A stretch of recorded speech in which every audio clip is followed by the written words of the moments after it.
Ken asked me to speak on about 3 bills that dealing with. Senate Bill 16, that has to deal with when children are left in a car by negligence by usually parents, could be someone else.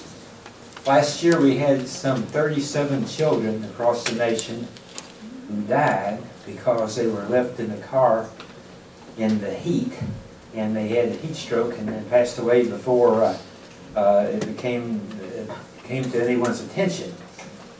Senate Bill 16 would allow someone to rescue them if they saw that happening without any liability, any civil liability. If they had to damage the car, they probably would, to rescue that child. And it has some steps in it. They have to, as quickly as they can, call 911, so medical people and the police and so forth can also arrive in case the child needs medical attention. And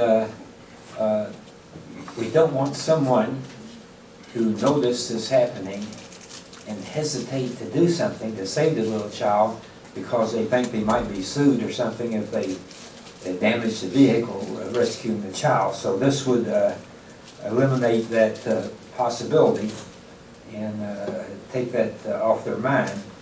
That bill has passed in the Senate 38-0 and it has now gone to the House of Representatives for their consideration. He asked me to also speak on Senate Bill 45. That's the bill I have that deals with disclosure of public retirement information. People who have worked in the General Assembly and or who are there now. This would make public information their retirement, what they would be drawing or are drawing retirement-wise. We work for you. Part of the money that is in their retirement you pay for. I'm for full transparency. I don't mind people knowing what my retirement is. I think that should be public information. And so that's what that bill would do. It passed in the Senate Committee 11-0 and in the Senate 38-0. And it is now in the House of Representatives for their consideration. The last one he asked me to speak on was Senate Bill 48. I kind of think of this as a Don Quixote type bill. It has been filed by 4 different legislators in the past 14 years. It has yet to pass.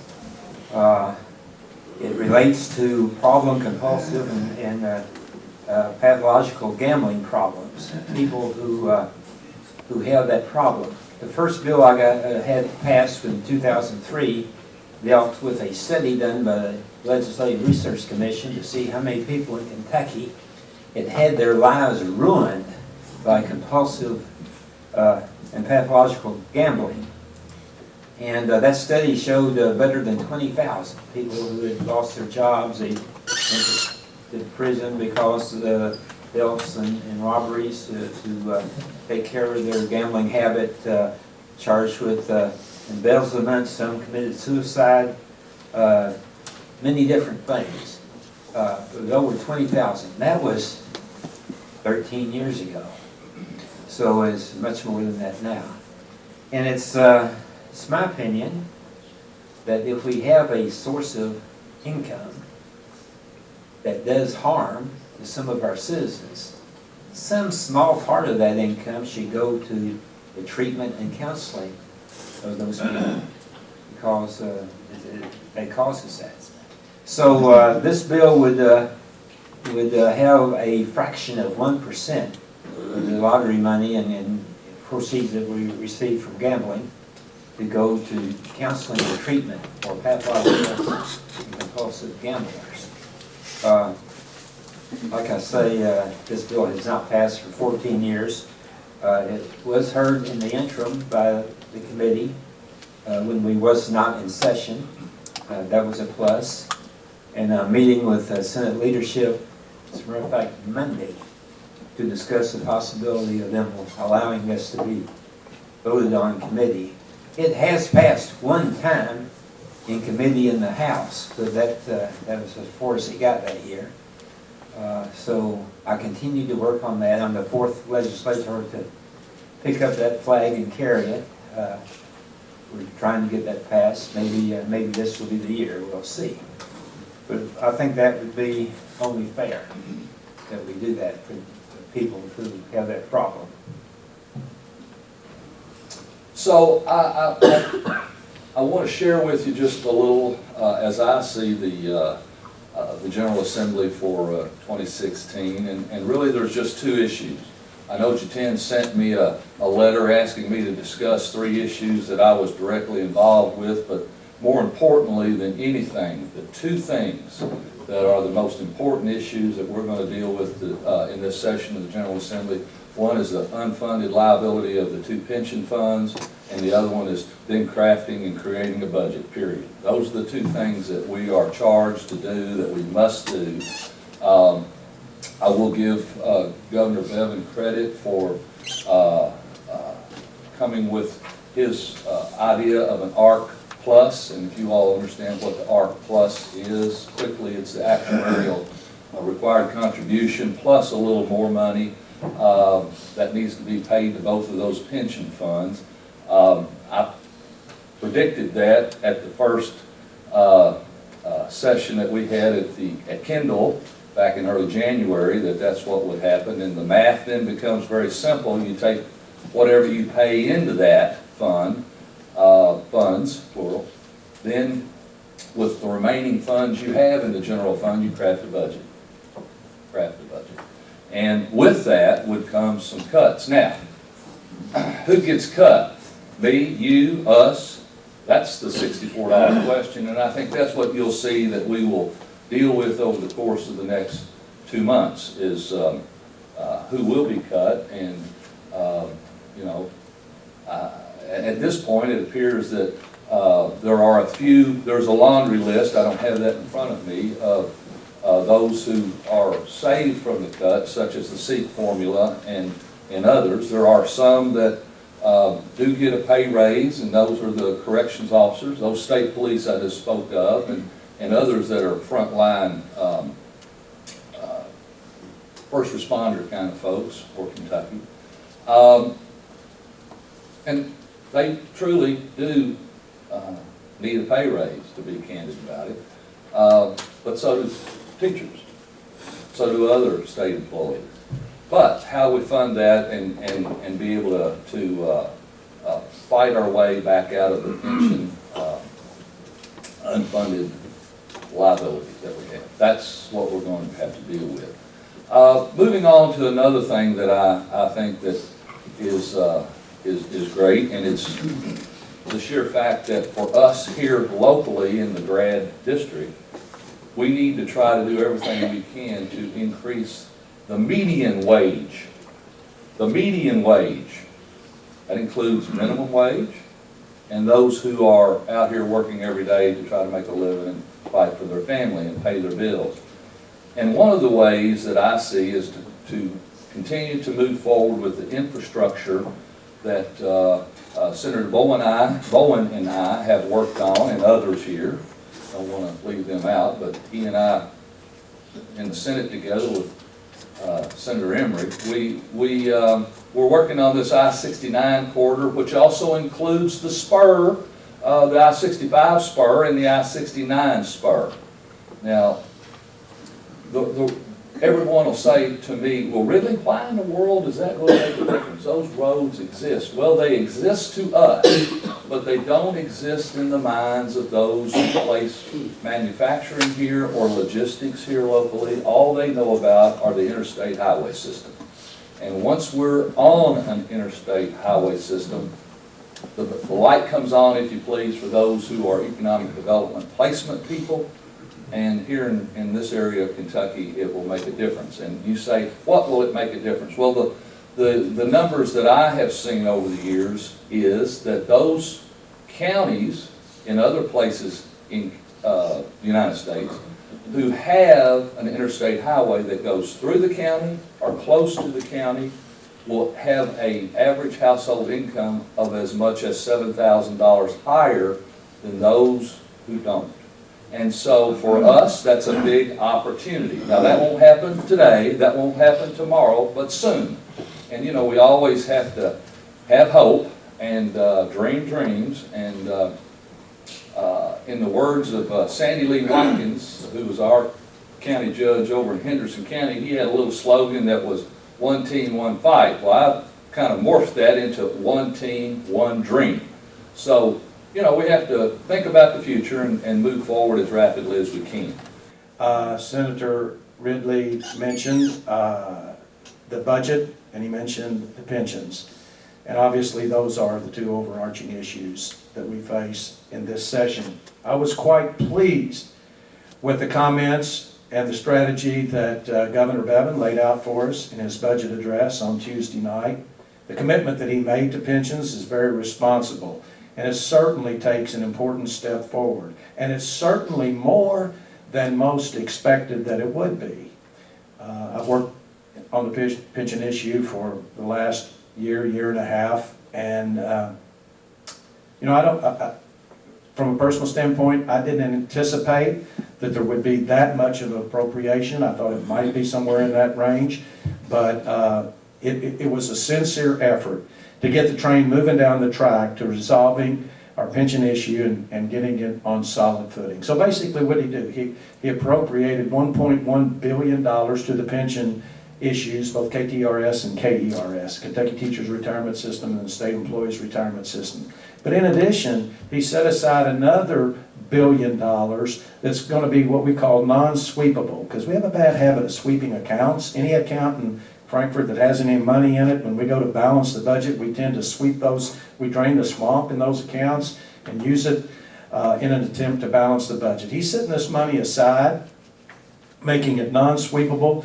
and that's going to be for future needs in the pension issue as well.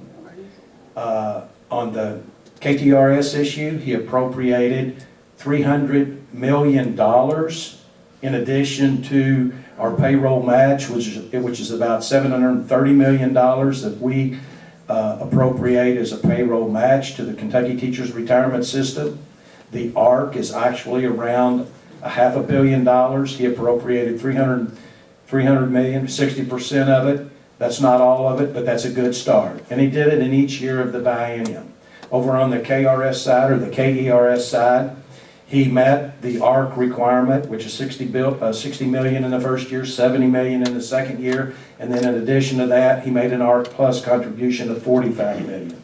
So that helps to put that fund on solid ground as well. And it gives us that important first step that we need to bringing solvency to these pension issues, because they trump everything else. It's hard for us to move forward on funding a lot of other needs across the Commonwealth as long as we have these liabilities staring us in the face. So I was very glad about that, and I would submit to you that the state Senate, at least the majority party in the state Senate, is going to give this approach full support.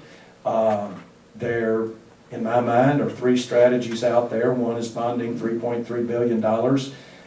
That hasn't come forward yet, to my knowledge. I don't know that that's been introduced or made it through the committee process. The prospects of bonding $3.3 billion to help resolve the pension issue is very long odds, if it has any odds at all. The other strategy was a bill that myself and some other members of the General Assembly were attempting to craft to address that issue, but in light of what Governor Bowen has proposed, we'll probably set that strategy aside and embrace what Governor Bowen has suggested. Jen, I will admit to you, like Senator Ridley, you did send me those bills that you wanted me to talk about. I didn't write them down. I think I can remember maybe what they were. I may not hit on all of them. One of them is Senate Bill 2, which is a bill that deals with transparency on our pension boards. It's about transparency, it's about accountability, and it's about being proactive. We spend about $55 million a year in fees that are associated with investments in our pension systems. We don't know what the contracts look like. We don't know exactly how these fees are arrived at. We really don't even know who the recipient of these fees are in many cases. And as a body that is responsible for appropriating the money that's going to be invested, we just feel like we need to know more what's happening at the board level than we currently know. So consequently, I filed Senate Bill 2 that gives us more transparency, more accountability, and it gives us the ability to be more proactive. I think it's responsible public policy.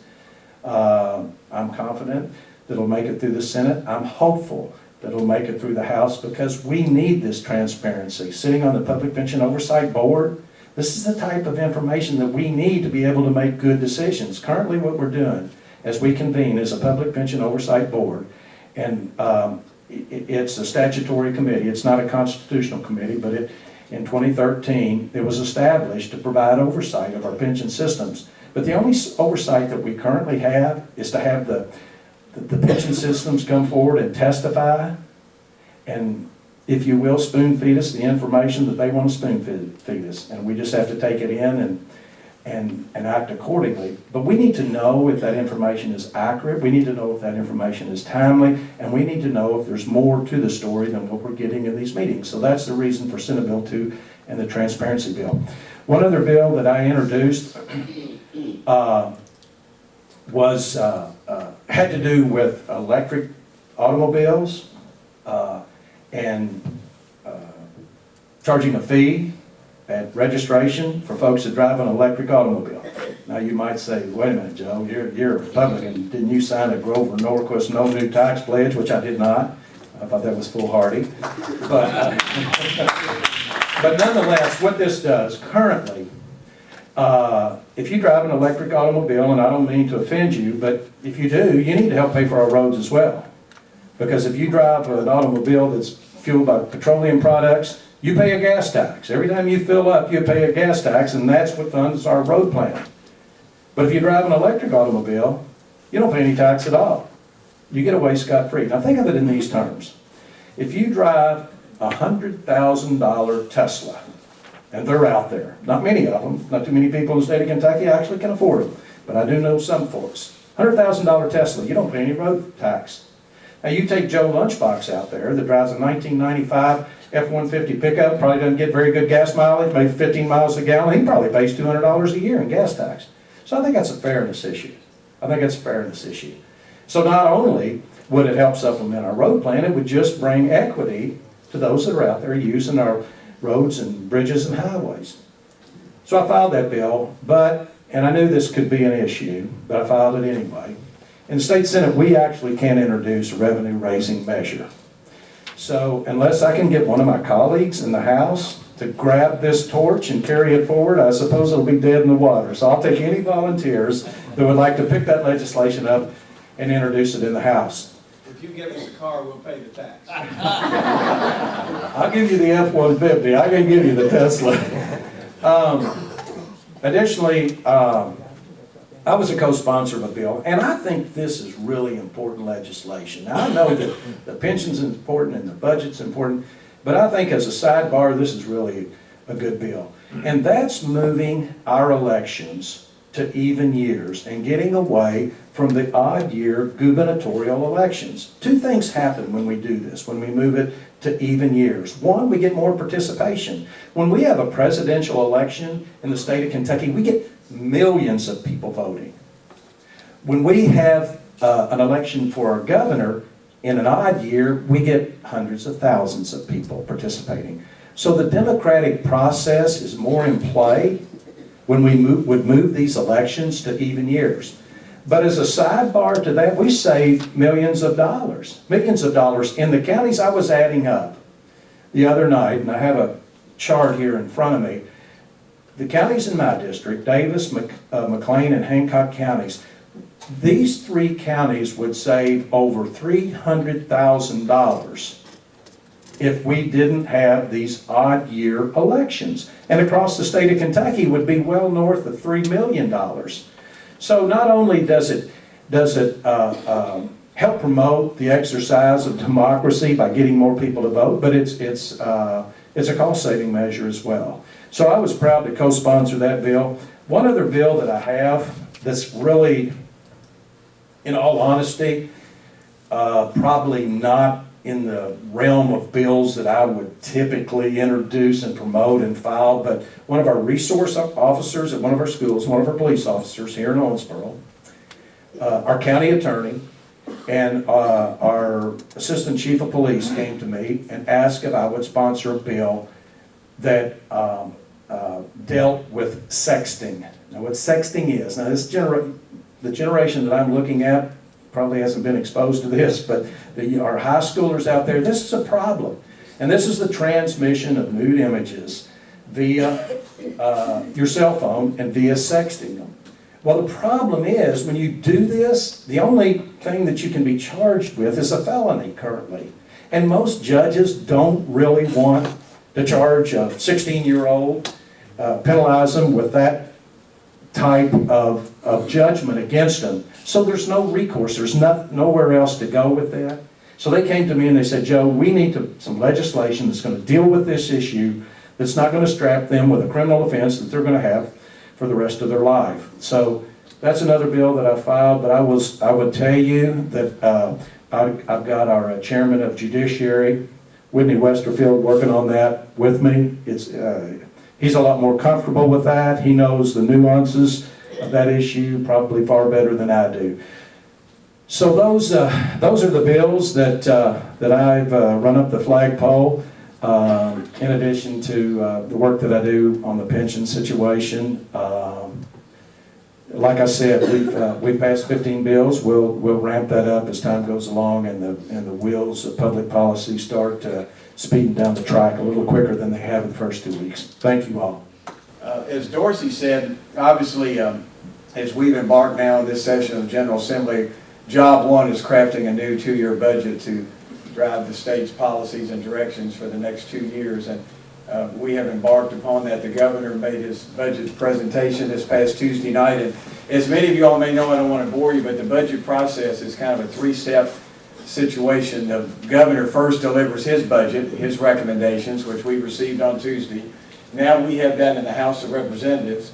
So for the next month or so, we'll be drilling down into his budget. We've got 7 different budget review subcommittees that are constituted by about 63 of our 100 members, and they'll be taking testimony and looking at their particular segment of the budget. They'll make recommendations to the full Appropriation and Revenue Committee that Jim and I sit on in the House, and then we'll distill those recommendations and present a budget to the full House sometime around the first part of March.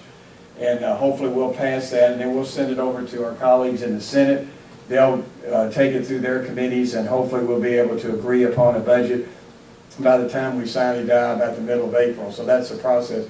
Not to bore you anymore, but just quickly on the budget, it's about $11 billion in each of the 2 years. The central focus, as has been mentioned, as it should be, is on our #1 financial challenge, which is the unfunded liability of our pension plans. But I just want to mention, even though I totally support that and we need to address it, and I'm glad the governor is doing it in a responsible way, you know, not to be flippant, but there's a real easy fix to our pension problem. It's just more money. But the question is, where does that money come from? And there's a cost to making that investment, which we need to do. We need to honor those promises we've made to our state employees and to our teachers, but we also need to enhance and provide for financial stability for that plan going forward, which I think the governor's suggestions can go a long way toward doing. But there's a cost, unfortunately, to doing that because of the amount of money it takes to go into the pensions, about $1 billion. The costs are that about 30% of the other agencies in the state government that receive federal dollars, that receive general fund dollars, are going to be cut about 9% over the biennium. And those are programs like post-secondary education is not exempted from those cuts. What we call the strands of education, those are the things like the family resource centers, they're not protected. School books are being cut. The money that goes into safe schools are being cut. The money that goes into Read to Achieve is being cut. So those are some of the consequences of the crowding out, if you will, of having to put so much money into the pension, which again we need to do. But it does have consequences. So we're going to hopefully responsibly look at that and see if there's a way maybe to shore up a few of those areas but continue to protect that number one objective. A couple of high points though in the budget. 70% of the general fund supported agencies are exempted from cuts. The SEAT formula, which is the classroom funding formula, the per pupil formula, veterans lieu, veterans programs are protected from any cuts. Corrections are protected from any cuts. Medicaid is protected. So a lot of areas are going to be exempt, but as you can see, that 9% is about $650 million over the biennium that's going to have to be taken out of the system to support some other investments. We are increasing, Keith, as we talked, very much needed increases in salaries for state police so they can stop us quicker when we're cruising down the highway trying to get to a meeting on time. Also, our social workers are being not only in number increase, but in salary increase, which they desperately need. I think that was a big plus. The governor suggested that we put $100 million in a bond pool for workforce development centers where we can establish and construct centers that can train our workforce, which I don't think anything is more important in our community than doing that, to train workers so that they have the skills that they need to be successful, but more importantly, they have the skills that they need to be employable. So I think we're going to see a lot more emphasis. He's also taken some of the lottery money and putting it into scholarships for workforce development, which we really need to do. I think that's a key emphasis that we've got to see, and that's going to be in this budget. So we'll be working on that as we go forward. Hopefully, as I said, we'll be able to craft a budget. There's a lot to like in this budget, particularly the protection of public education in it, but you know, we've got some other areas that there are some consequences that we may or may not be able to deal with.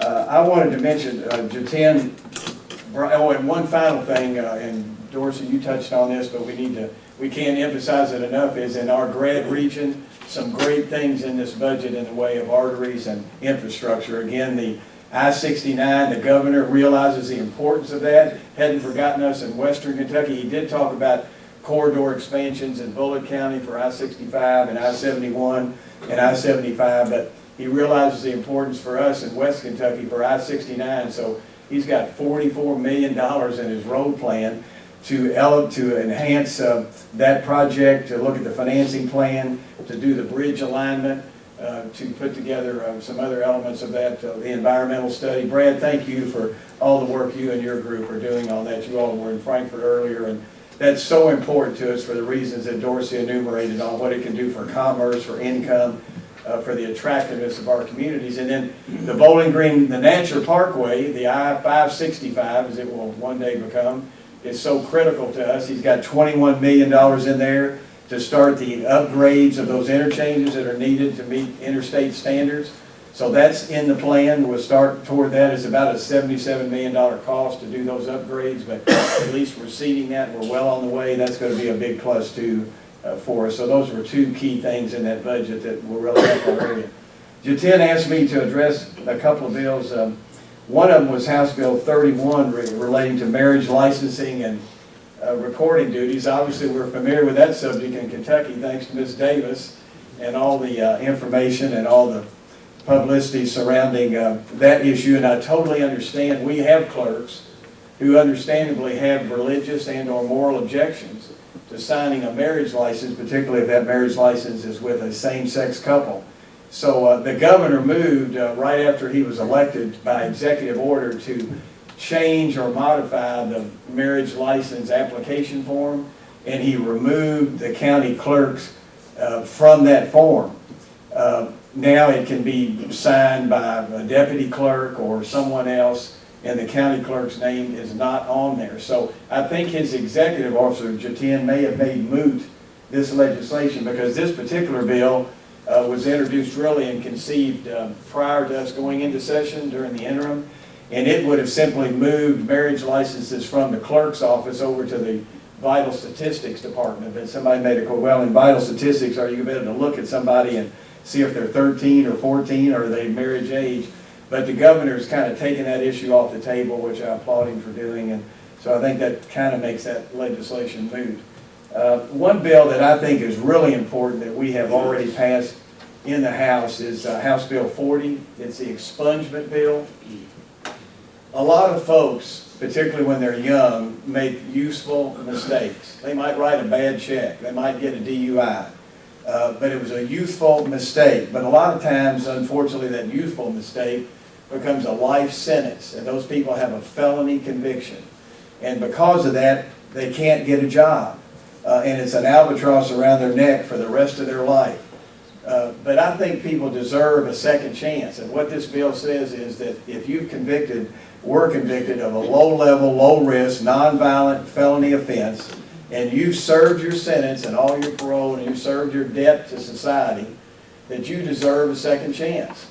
And you deserve to have your sentence expunged, if you will, or removed from your record so you can be employable. Jack, I knew a situation where a young man called and he'd been employed at Century, and unfortunately he lost his job. And Alaris had an opening for somebody with his skills and wanted to hire him, but unfortunately he had a little record and he couldn't be hired.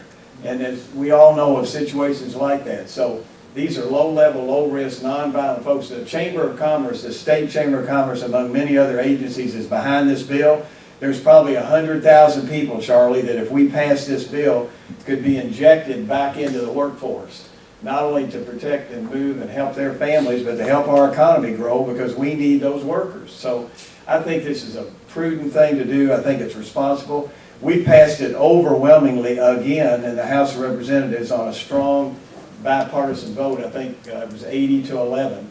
And it now goes over to the Senate. I hope we can get passage over there, because this is just a fairness bill. It makes sense, and I think people deserve a second chance. Another bill that wasn't on my list, but I think is really important, and quickly, it was House Bill 309 that was filed this week by our colleague Senator Leslie Combs from Pike County, but it deals with public-private partnerships, so-called P3s, House Bill 309.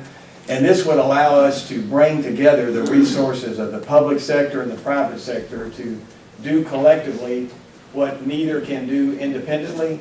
And that's particularly in mega projects like interstates and bridges. The state doesn't have enough money on its own to fund a lot of the expansion we need in our interstate system, nor does the federal government through the Federal Highway Trust Fund. As you all know, about every 2 or 3 years it's broke, and it has to be infused with general fund dollars again, which they just did in the Congress a couple of months ago.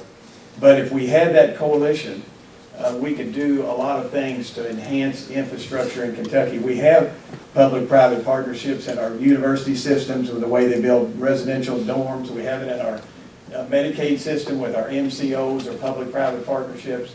I think if we do it prudently and responsibly, P3 legislation is good for Kentucky, Brad. Let us do a lot of things infrastructurally that we can't do with just the limited resources we had or one of the other entities. So I hope that bill will, I'm pretty confident it'll pass in the House again, and hopefully we can get some support over in the Senate. But so those are a few of the things going on. We're 17 days into it, so we're just getting started, but now the heavy lifting will start. The filing deadline is over with, and we've got the budget. We've introduced, I think, about 318 bills so far in the House. We'll probably end up with 500 or 600 over there, and altogether there'll be close to 1,000 in the two chambers, so no shortage of things to look at. But the budget has a lot of positive things in it, but hopefully we'll continue to work in a bipartisan way where we can take care of the business of the people of Kentucky. Thank you all for your time. One of the bills you did not include was Bill 115, which is on colon cancer. It's a bill I personally signed on to. Most of you are aware my wife died of colon cancer 5 years ago. Something that's personal to me. And what we did with that bill basically is to expand the number of people who can have colon cancer exams. And what it does, it allows the colon cancer exams to be looked at from a income-based standpoint as opposed to uninsured standpoint. So it expands it somewhat. You asked me to talk about House Bill 196. And what I like to do is defer to Dr. Watkins. That is his bill. That's his idea, something he came up with. I signed on to it. And Doc, if you'd like to say something on that, I'd more than appreciate it. You want to talk about it? Okay, good. And I'll skip over it then. Another item I had on my bill was House Bill 174, which is talking about individuals with disabilities. The state gives money to people with disabilities. Because of that, you only can save like $1,000. If you have to repair your car, you may not have enough money to repair your cars. Individuals with disabilities came to my office and said, you get a car to get it repaired, it costs $1,500, $2,000, and I don't have the money to get the car out. Can you increase the basic number from $1,000 to $2,000, which is what this bill is about? And then House Bill 202, which is on the coal industry, economic development incentives in the coal industry. Davies County is a coal county, as is Henderson and Union County. And basically what it does is try to find other ways of selling coal, try to find other ways of exporting coal, increasing the coal jobs, basically, and increasing the income. Our kids in this area get coal scholarships from the coal mines, but that doesn't work if the guys are not mining the coal. So basically this helps in that general area. I went about 10 years ago to the House of Representatives with the hope that I would see the health of Kentucky improve. Well, it has, but we still are at the bottom of the pile, and so we've got to work harder to do that. You know, the number one health problem that we have in our nation still is related to the use of tobacco. And so I have introduced House Bill 247, which would increase the tax on cigarettes again, and all tobacco products. And the reason for that is the higher cost we make tobacco products, the less people will utilize these. Hopefully we'll have less young people utilizing these, and we would maybe eventually see the health of Kentucky even improve better. Chamber of Commerce, basically they are for us decreasing the use of tobacco products because they know that the health of Kentucky is costly to our businesses. And I do truly think that it's important for us to have infrastructure to bring our businesses to our state, but also I think they do look to see how healthy Kentucky is. And I suspect on many instances people have elected not to come to Kentucky because of the health care costs and the unhealthiness of Kentucky. House Bill 196 would raise the tax on cigarettes 50 cents a pack and then proportionally on other tobacco products. Again, this is something that I'll have to see. Do I think it'll pass this year? We could use the revenue, but I'm a little doubtful that we'll see any kind of taxes raised this year. And again, you know, this is something that one of my fellow House of Representatives, they've had, I forget how many commissions now to look at the tax structure of Kentucky. And the thing that keeps coming back that we actually have a outdated and an old tax system in Kentucky, and it needs to be revamped.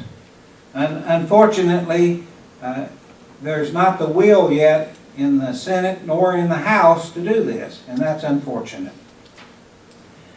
House Bill 1 was introduced by the Speaker of the House, Greg Stumbo, and I signed on to House Bill 1, and this is where they recommend borrowing $3.1 billion and funding the pension programs to try to help shore them up. Now, you know, we had last year this same bill, and at that time the Senate, and I hope some of y'all will ask the senators, they wanted to study this for a year. And I haven't heard much about what they've learned in this year after studying it. And I would like to know what they have to say and what they have learned. But House Bill 1, we were told by the new governor that he would veto any bill that really borrowed large quantities of money. And perhaps he's right. I don't know. I know we need to do some things differently with our pensions. And I hope that some of the proposals that have already been spoke about this morning will be looked at seriously and will come to fruition. I had House Bill 196, which is a bill that asks young people under 18 years of age to stay out of sun tanning beds. And the reason for this is because the Dermatological Association has noted a significant increase and mostly in our young white females, of melanoma. They've seen kind of a upward going slope, and we are seeing much younger and a larger number of melanoma, which, as many of you know, is an extremely bad form of cancer, which does metastasize, which can cause a lot of disfigurement, and also it can cause a lot of expense for chemotherapy and for surgery. So this is a bill I've asked that we keep our young people under 18 out of tanning beds. This has already been heard in the Health and Welfare Committee and has passed out of the Health and Welfare Committee, although I did have 3 colleagues that voted against it. I think approximately 11 or 12 colleagues voted for it, and it will go to the full House. Hopefully, it passed out of the House last year, and hopefully maybe we'll get a little traction in the Senate this year, since we do have some individuals that have a companion bill that's very similar to this in the Senate. It'd be wonderful if this could be passed. I think it would help, again, the health of our Kentucky young people. House Bill 59 was a bill that Satish asked me to speak on. I did co-sign this bill. This bill is to protect the address of individuals that have potentially been threatened and abused.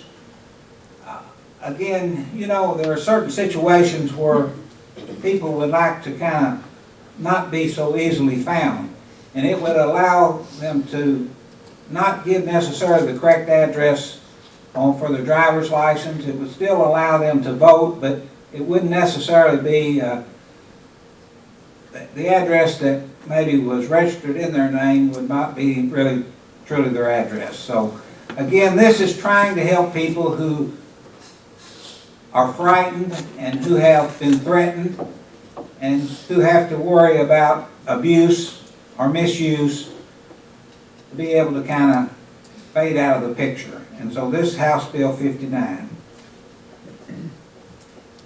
One of my colleagues from Louisville has a bill that I signed on to. It's House Bill 169 that makes for people that are in the state of Kentucky without legal status that could get a driving certificate. Right now we have a number of people in Kentucky that are driving on our roads that does not have a driver's license. They do not have insurance, and therefore if you happen to be unfortunate enough to have a wreck with them, well, you're kind of up the creek without a paddle. So this would allow people that have been in Kentucky for 3 years, even if they did not have legal status, for them to get a certificate for driving, which then would enable them to be able to get insurance. And from the standpoint of driving, at least they would be legal. It wouldn't be a driver's license, it simply would be a certificate for driving that would enable them to do some things that they are not able to do yet.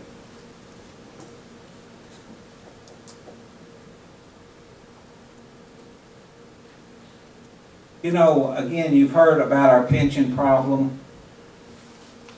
The thing that really concerns me, that a lot of these problems were created many, many years ago, and we're just now kind of coming to the forefront. In fact, I guess about the last 3 or 4 years they've come to the forefront. This is something that we do need to fix. I don't think the fix is going to be something that's easy, nor do I think it's something that we will do all in one step. I think it's going to take a considerable amount of time, since it actually has evolved over a considerable amount of time. I think there are some real challenges. I hope that we can rise to that occasion to address these in this session. A lot of the things that we've brought up today on a lot of different categories, but a lot of the things that I've focused in on specifically is a lot of the different things with coal severance money, and those are a lot of the bills that I've signed on to and working with. a lot of you all are aware with a lot of things going on, that coal severance is something that is coming less and less to our communities. I know that it's been brought up that there's a possibility of the transportation budget being cut some and different things within that. And one of those main items that a lot of the money comes back for are rural roads, and that's like our county roads. So I know this guy's already bent my ear on it, things like that. But those are some of the main items. We talked about the SWEP funds, and I know if any of you all heard the governor's speech, he brought up the SWEP funds, and that's House Bill 37 is one of the items of a specific agency. I know the CLEF funds, I know we've got a fireman in the house today with us, and I know as far as if those funds are not swept, those are monies that can go back into that agency and help a lot of those items. A couple of the other bills that I signed on to was taxation on pharmaceuticals, and that was for large animals. That's not a major bill, but it's major to the people that have large animals and are going into the communities to buy over-the-counter pharmaceuticals for their animals. In same way, signed on to one specific for bees. As of right now, bees at the federal level has now been determined that is part of the farming and a necessity of agriculture, and so that's one of the items that we need to kind of focus in on. So a lot of those are minor things in the big scheme of things. I think they've already brought up a lot of the things with the pension. The pensions are definitely going to be the focal point. With that being said, the pensions didn't get where they are just this past year or the year before. It's taken a little while to get there. So we've kind of got to the point where all the wheels have come off, and now it's time to start fixing the car. Whether we tax them on the electric cars, or whether we, however we do it, we need to figure out a way to solve some of these and have some solutions.